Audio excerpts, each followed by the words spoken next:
desenvolvendo essa coragem na prática, né? A gente sabe que isso aí é uma coisa que ela é gerada, né? Dia após dia, mas na prática, né? Então a gente colocou alguns pontos só, né? Sim, claro que são vários pontos que Deus trabalha, né, na sua vida, né? Não dá para colocar Deus numa caixinha, mas assim, a gente elencou alguns pontos aí no texto mesmo, né? No texto que parece demonstrar, né? Peraí, deixa eu voltar ao texto lá. Então, aqui, o primeiro ponto que eu coloquei aqui, desenvolvendo a coragem, era uma cosmovisão transformada. Alguns já sabem o que é essa palavra, né? Está sendo muito falada assim ultimamente. Eu particularmente gosto bastante. O que é uma cosmovisão transformada, né? É tipo assim, a sua visão do mundo, né? Você tem uma visão da realidade transformada, né? Mas o que seria isso, né?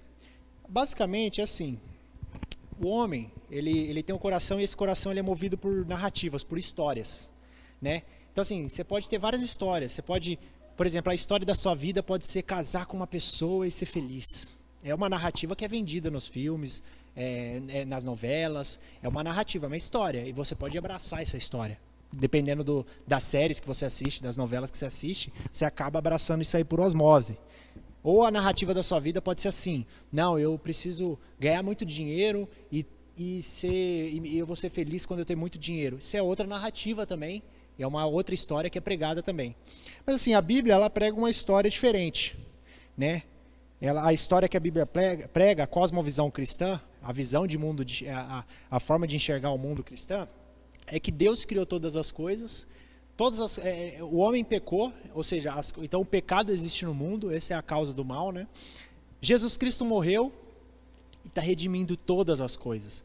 Essa história, ela tem que transformar a sua vida, né? Isso aí que é o cristão que tem uma cosmovisão cristã, é um cristão que essa história, ela está dirigindo a vida dele. A vida dele não é dirigida por outra história. Tipo assim, as motivações dele não é, tipo assim, por exemplo, na prática, você vai fazer faculdade, a primeira coisa que você vê faculdade, quanto que ganha essa profissão?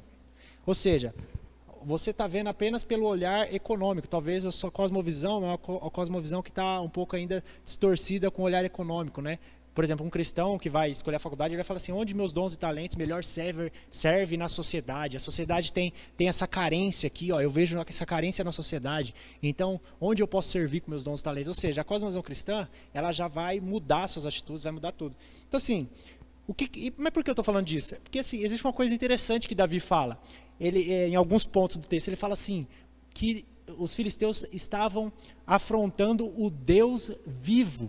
Ou seja, a mentalidade de Davi é que existia um Deus vivo que sustentava todas as coisas. Ou seja, a mente dele era totalmente transformada. Ele conseguia ver Deus na realidade dele, entendeu? Não era um Deus que ele ia para o culto de final de semana e aí de segunda a sexta era uma vida opaca, uma vida sem Deus, onde você não enxerga Deus em lugar nenhum. É muito sério isso. Por exemplo, você está tomando esse chá aqui, não é simplesmente um chá que a gente está tomando. A gente sabe que Deus está sustentando tudo isso. A gente tem que enxergar a glória de Deus nesse chá. É muito sério, parece brincadeira, mas se a gente não enxerga a glória de Deus fazendo coisas ordinárias, quer dizer que Deus não sustenta todas as coisas. Deus só sustenta o nosso final de semana. Se a gente não consegue ser grato a Deus porque Ele deu um pão, se a gente não consegue ser grato a Deus porque acordou, se a gente não consegue ser grato a Deus porque a gente olha para o céu, porque a gente está respirando, quer dizer o quê?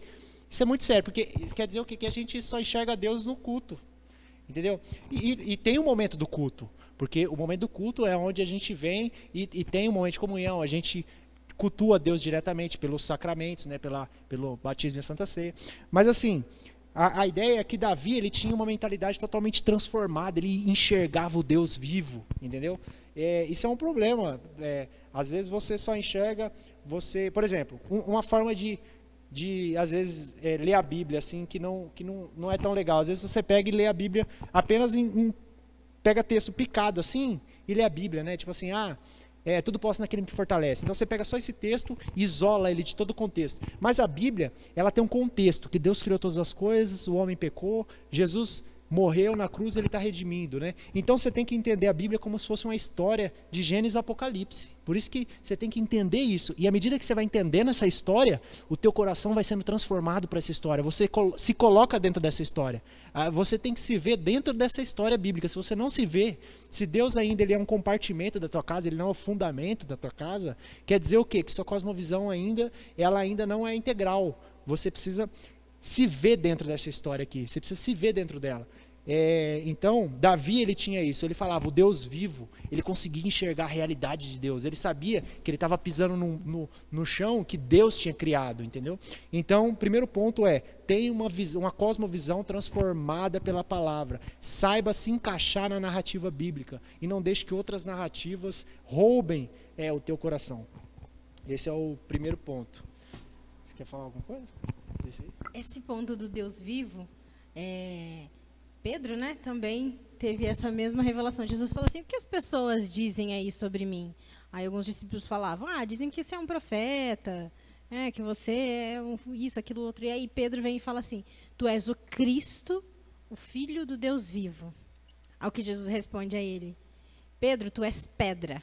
Mas sobre essa afirmação que você fez, eu edificarei a minha igreja e as portas do inferno não prevalecerão contra elas. Então, essa verdade é bem o que o Carlos falou, é o fundamento da nossa fé. A base da nossa fé é que Jesus Cristo é o Cristo, ele é o Filho do Deus vivo. O Deus vivo que atua desde o Antigo Testamento, desde a afirmação de Davi, né? Que Golias estava desafiando, os filisteus estavam desafiando o Deus vivo, né? Essa era a base da fé do povo de Israel naquela época, que eles serviam a um Deus vivo. Eles tinham vivido várias maravilhas e manifestações de Deus ao longo da história deles, e eles tinham um fundamento, isso na vida deles era fundamentado. Toda criança naquela sociedade já sabia no que eles acreditavam, já sabiam qual era a fé deles, sabiam quem era o Deus deles. E hoje, nós também temos que saber qual é o fundamento da nossa fé, quem é o nosso Deus. O nosso Deus é o Deus vivo. E nós cremos no Filho dele, Jesus Cristo. Essa é a base. Amém. Então, um exercício para você fazer. Quais são as narrativas que você tem abraçado sem saber? Todas as coisas que você consome, se você assiste um monte de série na Netflix, e não é ruim isso aí, mas você tem que consumir essas coisas com um olhar crítico, sabendo assim, será que eu estou abraçando essa visão de mundo? Porque às vezes você está abraçando uma visão de mundo que não é cristã. Aí você pode até ir para o céu, mas você vai viver uma vida pagã. Você vai fazer escolhas pagãs. Você não vai conseguir escolher as coisas com o coração, com uma cosmovisão cristã. Então isso reflete no teu dia a dia. Então, por exemplo, você quer escolher uma namorada. Só que você vai escolher uma namorada com os critérios, com os pressupostos tudo errado. Por quê? Porque você não buscou renovar a tua mente. Por isso que fala em Romanos 12:2, que a gente precisa renovar a mente para a gente comprovar a boa, perfeita e agradável vontade de Deus. Então, à medida que a nossa mente é renovada, os nossos critérios para as escolhas dos dia a dia, eles mudam. Por isso que você vê cristão, ele faz umas escolhas que aos olhos do mundo é louco, esse cara é louco. É louco, por quê? Porque o mundo enxerga o cara e fala assim, na minha visão de mundo, o que esse cara está fazendo está errado. Só que você vai ver o cristão, na visão de mundo que ele está fazendo, está certo, não tem nada errado, entendeu? Então, qual que é a visão de mundo que você está abraçando, o que você está assistindo, o que você está assistindo, o que você está consumindo, quais são as visões de mundo que você tem abraçado na sua vida? Isso é sutil, né? Sutil, totalmente sutil. Você tem que ser feliz. Exato. Exato. No Instagram, por exemplo, um exemplo, você está lá no Instagram. E no Instagram vende uma visão de mundo, uma história, que a gente acha que história é só assim, né? Você lê a história. Não, história é vendida por osmose, entendeu? Você está vendo, por exemplo, você está lá no Instagram. No Instagram é vendido uma vida, a maioria das pessoas lá vende uma vida que não é a realidade. Aí você abraça aquilo, como se sua vida fosse ter que... Não, eu só vou ser feliz se eu tivesse um monte de viagem, se eu ser perfeito assim, ter esse monte de dinheiro, você por osmose. Aí você vem na igreja, no final de semana, só que aí você 2 horas você estuda aqui a Bíblia, né? Aí você fica a semana inteira consumindo 50 horas de narrativas. Sua vida vai ser pagã ou vai ser cristã? Vai ser pagã. Você vai fazer escolhas pagãs que não tem nada a ver com o cristianismo. Por isso que é importante a gente ter uma visão, a transformação, a gente estar inserido em contextos que essa narrativa de criação, que é a redenção, ela seja saturada. Porque a gente tem que saturar nosso coração com essa cosmovisão. Entendeu? Só assim que a gente vai dar algum testemunho na Terra. Já é muito difícil. Se a gente não se esforçar, a gente é levado, cara, pelo mundo. Não. Estou concordando com tudo. Eu acho legal o que está escrito em Hebreus 12, que fala justamente, quando o Carlos começou a falar da história, né? Que às vezes a gente pega uma história e absorve ela para nós e faz com que aquilo seja o nosso alvo, né? O nosso rumo, a nossa meta de vida. E eu acho interessante em Hebreus 12, porque eu vou ler aqui o versículo, depois eu vou falar. Assim nós temos essa grande multidão de testemunhas ao nosso redor. Portanto, deixemos de lado tudo que nos atrapalha e o pecado que se agarra firmemente em nós e continuemos a correr sem desanimar a corrida marcada para nós. Ou seja, a história que Jesus deixou aqui. A gente tem que correr. Conservemos os nossos olhos fixos em Jesus, pois é por meio dele que a nossa fé começa e é ele quem a aperfeiçoa. Ele não deixou que a cruz fizesse com que ele desistisse. Pelo contrário, por causa da alegria que lhe foi prometida, ele não se importou com a humilhação de morrer na cruz. E agora está sentado ao lado direito do trono de Deus. O que eu penso quando eu leio isso aqui? Que existe uma história que nós devemos trilhar. Essa história, ela existe. É aquilo que o Carlos explicou. Existe uma história que nós devemos trilhar. Tem uma história. Só que você tem que estar muito atento a essa história, porque existem informações ao nosso redor. Tem informações. Muitas histórias com aparências boas, né? Muitas histórias de Disney, né? Não sei se eu poderia falar. Né?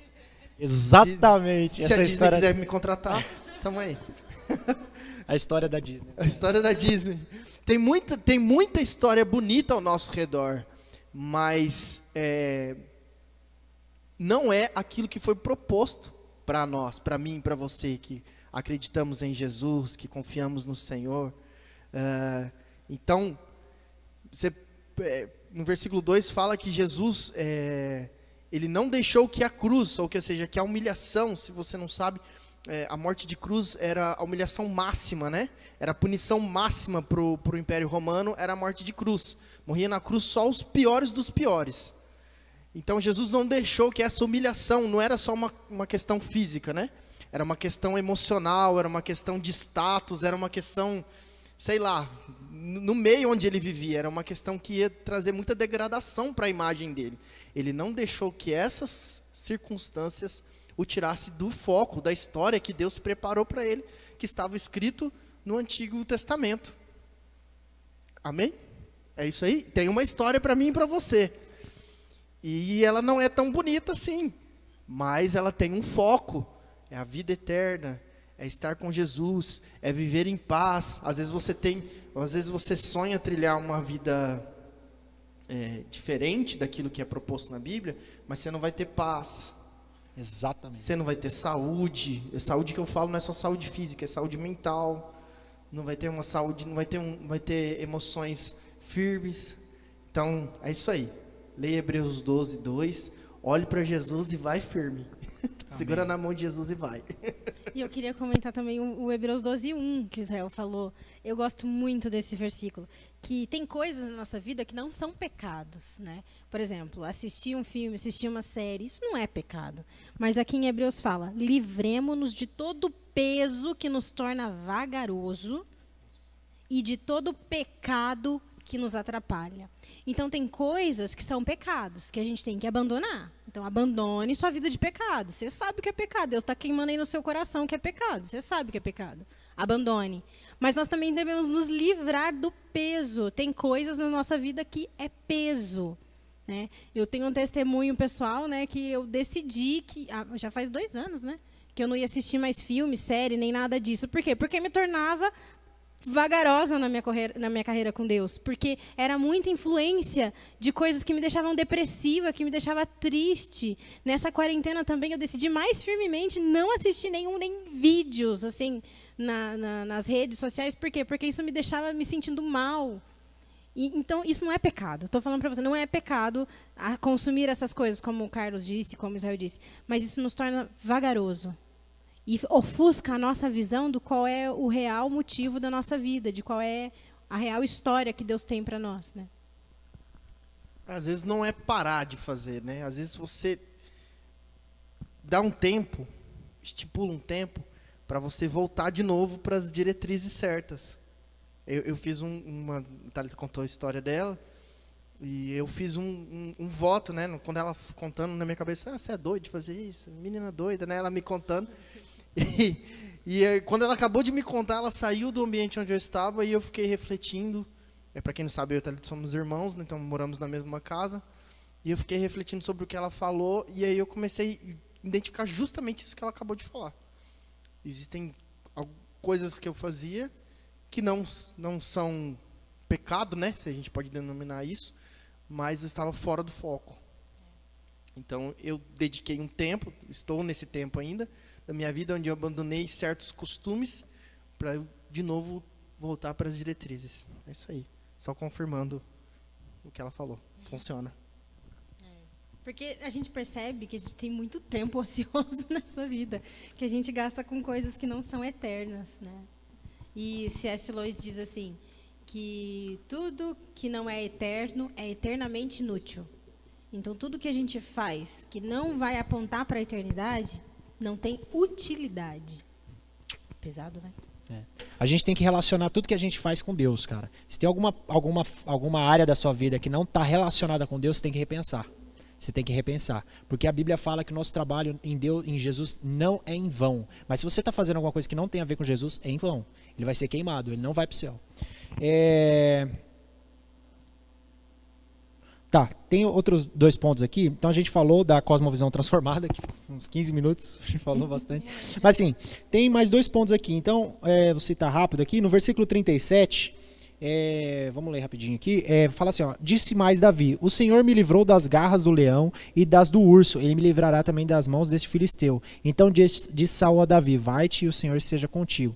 Então, o que acontece? Aqui, o leão e o urso, né, pode representar o quê? As lutas que Davi tinha no dia a dia dele. Essas lutas do leão e do urso foram, vamos dizer que as ferramentas que Deus utilizou ali para ir transformando ele dia após dia. Mas olha a mentalidade que ele tinha. Ele fala assim, ó, o Senhor me livrou das garras. Ou seja, ele não baseava as competências dele, a força dele, a habilidade dele em se livrar dos animais ali, nele mesmo. Ele sabia que quem estava livrando era Deus. Ou seja, na sua luta, no seu dia a dia, nas suas tribulações, porque todo mundo está em luta, né? Porque o pecado está em você, está em mim, está em todo mundo. Então assim, nas suas lutas, você recorre a Deus ou você tenta resolver com o seu braço? Você tenta resolver suas dificuldades com o seu braço? Você tenta achar atalhos na sua vida para conseguir consertar a sua vida, dar um jeitinho? Ou você entrega a situação para Deus e deixa Deus, no tempo dele, ir transformando a situação? Esse é um ponto, né, que faz com que a gente tenha mais coragem também, porque a gente vai entregando o coração para Deus. E o outro ponto, quer citar alguma coisa aí? Não? O outro ponto aí, para a gente já finalizar aqui, é descansando em Deus. Versículo 47, fala assim, saberá toda a multidão que o Senhor é que salva, não com espada, nem com lança, porque do Senhor é a guerra. Do Senhor é a guerra. Tem umas outras versões, e ele vos entregará nas nossas mãos. Tem umas outras versões que falam outra coisa, como que é? Do Senhor é a batalha. Ou seja, a gente tem que estar ativamente na vida com Deus, sabendo que Ele está lutando por nós. Ele, através de nós, na nossa vida, Ele está lutando por nós. Então assim, a gente tem que descansar em Deus. A gente não pode andar ansioso, querendo resolver as coisas com a força do braço. A gente tem que ser ativo, mas é um ativo no Espírito Santo. Então a gente tem que saber descansar. E à medida que a gente vai descansando, o que acontece? A gente vai morrendo para nós e Cristo é aquilo que João Batista fala, né? Que ele cresça e eu diminua, né? À medida que a gente aprende a descansar em Deus, entende que Ele está controlando a folha que cai, o cabelo que cai, o pardal que cai, Ele está controlando todas as coisas, a gente entende e a gente aprende a descansar nele. É um processo. Então, esses 3 pontos aí ajudam a gente a ser mais corajoso no dia a dia. Então é isso aí.